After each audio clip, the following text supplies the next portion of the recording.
السلام علیکم نوال امید لرم چې تاسو به ټول روغ جوړ به عزتمنو ګلچاخ دوبۍ ته تللی ده هلته کې د ګاډي باندې اسکیډن زیاته سخته په بد حالات کې ده عزتمنو ډېر سوشل میډیا والا ډېر میډیا والا وایي چې هغه هلته کې مړه شوې ده راځئ مینوال مکمل تفصیلات زه تاسو سره په دې ویډیو کې شیر کوم چې دا ویډیو تر اخره پورې وګورئ چې تاسو ته پوره معلومات در ورسیږي د دې معلومات نه مخکې زه تاسو ته دا یادګي نه وکړم تاسو کو چینل زموږ په دې سوپر کلیک چینل کې نوي وای چینل هم نوي سبسکرایب کړئ مهرباني وکړئ تاسو زموږ دا سوپر کلیک چینل د سره سبسکرایب کړئ خو کې وساره ټاله نشان واخلئ چې خا یو نوی معلوماتي ویډیو تاسو ته په اسانۍ باندې در ورسیږي عزتمنو د خیبر پښتونخوا مشهور ډانسر هم ده او خواجه سرام دی چې د شپې خلکو پروګرامونو لبوزي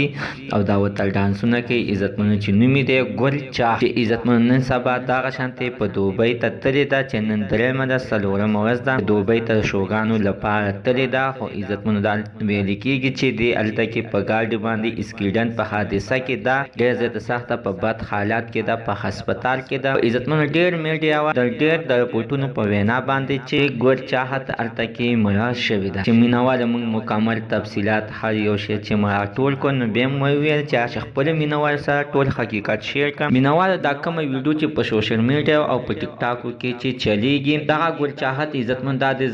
زړه ویډیو ده نوې نه ده هغه شوی بالک سره جنګ کړی د هغې عزتمن ډېر زیاته سخته وخرې وه ټکورې وه هغې عزتمنو بیا اسپتال ته وویل مینهوالو هغه ویډیوګانې اوس خلکو راغوستې دي او د پاسې پې دې کړي دي چې ګل چاحت په دوبۍ کې د اسکیډن په حادثه کې وفات شول عزتمنو ګل چاحت خو روغه جوړه ده اوس هم عزتمنو ویډیوګانې راغلي دي چې هغې چې